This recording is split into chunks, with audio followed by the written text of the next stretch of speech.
آج 31 دسمبر سن 2023 ہے، اور اگر آپ کسی امریکن سے آج کی تاریخ پوچھیں تو وہ کہے گا کہ ٹوڈے از 123 یعنی 12واں مہینہ، 31 تاریخ اور 23واں سال۔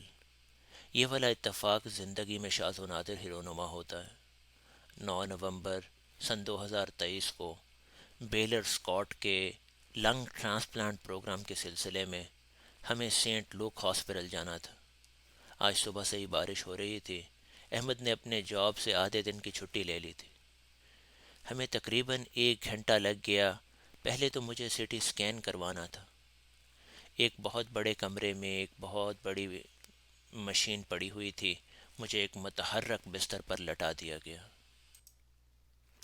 اور یہ بستر مشین کے اندر چلا جاتا ہے۔ میرا چہرہ اور سینہ بھی مشین کے اندر ایکس رے شعاعیں گزرنے والی جگہ پر تھے۔ مجھے مشین کے اندر سے آواز آتی تھی کہ اب سانس روک لیں، ابھی سانس روکے رکھیں، اب سانس لے لیں۔ یعنی میرا سانس لینا، گہرا سانس لینا، سانس روکے رکھنا، سانس لے لینا، سب کچھ اس آپریٹر کی آواز پر موقوف تھا، اور مجھے چاروں ناچار یہ تمام احکام ماننے پڑ رہے تھے۔ چونکہ اگر میں حکم کے مطابق نہ کر پایا تو بس وہیں یہ کام بار بار انجام دیتا رہوں گا جب تک آپریٹر کی تسلی نہیں ہوگی۔ اگرچہ سانس زیادہ دیر روکے رکھنا میری بیماری کی وجہ سے میرے مکمل کنٹرول میں نہیں رہتا، لیکن میں پوری جان لگا کر آپریٹر کے احکام کی بجا آوری میں لگا رہا، اور خدا کا شکر ہے میں اس ٹیسٹ کو پایہ تکمیل پہنچانے میں کامیاب ہو گیا۔ وہاں سے ہم لیبارٹری چلے گئے اور خون کے سیمپل دیے، اور پھر بھاگم بھاگ ایک دوسری جگہ لنگ فنکشن ٹیسٹ کے لیے چلے گئے۔ یہاں ایک صاحب ایسے ملے جو انتہائی باتونی تھے۔ انہوں نے مجھے ایک چھوٹے سے کیبن میں بٹھا دیا جس کے اوپر والے حصے میں شیشے لگے ہوئے تھے، اور مجھے کیبن کے باہر کی چیزیں نظر آ رہی تھی۔ وہ خود ایک کمپیوٹر کو آپریٹ کر رہے تھے۔ وہ میرے پاس اندر آئے اور سننے والا آلہ میرے کانوں میں لگا دیا۔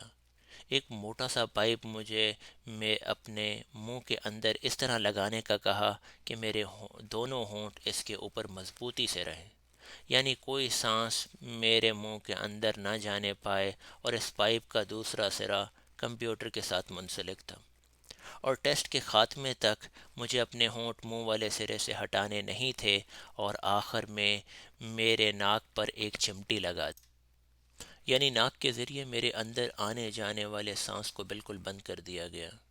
اب وہ باہر سے اپنے ہونٹوں کو ہوا میں اوپر نیچے کر کے ہدایت دے رہے تھے کہ میں سانس اندر لے جاؤں، اب روکوں، اور اب سانس باہر نکالوں، اور نکالتا جاؤں جب تک کہ وہ اشارہ نہ کریں۔ اب اس اشارے بازی کی مجھ جیسے بوڑھے، بیمار اور لاچار شخص کو کچھ سمجھ نہیں آ رہی تھی۔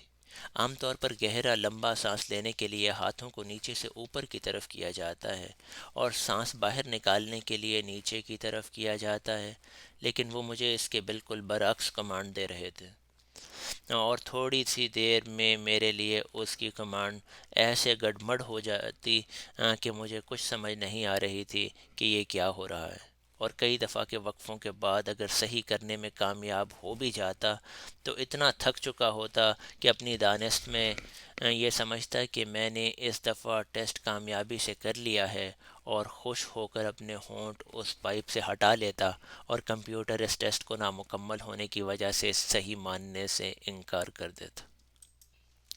اس طرح یہ ٹیسٹ بیسیوں مرتبہ کیا اور ہر دفعہ ناکام ہو جاتا۔ آپریٹر سمجھا سمجھا کر اور بول بول کر تھک گیا، اور یہ لکھنے کو پر تیار ہو گیا کہ patient fail to complete the test. تو میں نے اسے درخواست کی کہ مجھے ایک آخری موقع دے دیں، اور خدا کا لاکھ لاکھ شکر ہے کہ آخری مرتبہ صحیح اور مکمل ٹیسٹ کرنے میں کامیاب ہو گیا۔ اب آپ اس تجربے کو الزائمر کے کھاتے میں ڈال دیں، یا میری ناکامیوں کو سترے بترے ہونے کا شاخسانہ قرار دیں، بہرحال کچھ نہ کچھ گڑبڑ ضرور تھی۔ احمد نے کئی دفعہ معاملے کو آسان الفاظ میں سمجھانے کی کوشش کی، لیکن اس کی کوشش بھی کارگر نہیں ہو رہی تھی۔ بہرحال یہاں سے بھاگم بھاگ ہم وہاں گئے جہاں لنگ ٹرانسپلانٹ کے سلسلے میں ایک ڈاکٹر صاحب سے ہماری ملاقات طے تھی۔ انہوں نے بتایا کہ یہ آفر ہم 75 سال تک کے مریضوں کو دیتے ہیں، وہ ہمارے پاس رجسٹر ہو جاتے ہیں، پھر ہم ان مریضوں کے مکمل ٹیسٹ کروا لیتے ہیں، اور جب کوئی میچ کرتا ہوا پھیپھڑا دستیاب ہوتا ہے تو آپریشن کے لیے بلا لیتے ہیں۔ میرے مختلف سوالوں کے جواب میں انہوں نے بتایا کہ جنہیں ٹرانسپلانٹ لگایا جاتا ہے ان میں کینسر کے انسیڈنٹ زیادہ ہونے کے چانسز ہوتے ہیں، خاص طور پر جلد کے کینسر ہونے کے زیادہ امکان ہوتے ہیں، پھر یہ کہ قوت مدافعت بے حد کم ہو جاتی ہے، اور ان مریضوں کو آئسولیشن میں رکھنا ضروری ہوتا ہے۔ پھر ٹرانسپلانٹ کے ناکام ہونے کا بھی رسک ہو سکتا ہے۔ جو مجھے بات سمجھ میں آئی وہ یہ تھی کہ شاید موجودہ بیماری سے بھی زیادہ مہلک اور ضرر رساں بیماریوں کو دعوت دینے والی بات ہے، اور یہ سب آئٹروجینک یعنی علاج کے ساتھ نئی مصیبتیں جھیلنے کی خود سے کوشش کرنا۔ اور یہی نہیں، مجھے تو جو بھی برداشت کرنا ہے وہ میری تقدیر میں لکھا جا چکا ہے، لیکن میں اتنا عرصہ احمد کو بھی اپنے ساتھ سولی پر لٹکائے رکھوں گا، اس لیے میں نے رجسٹر ہونے سے انکار کر دیا۔ اس کے باوجود ڈاکٹر صاحب نے ہمیں 1 ہفتے کی مہلت دی کہ اس میں آپ ہمیں اپنے حتمی فیصلے سے آگاہ کر دیں۔ شام کے تقریباً 3 بج رہے تھے، اور میرے لیے تو یہ ایک بہت ہی طویل اور تھکا دینے والا دن ثابت ہوا۔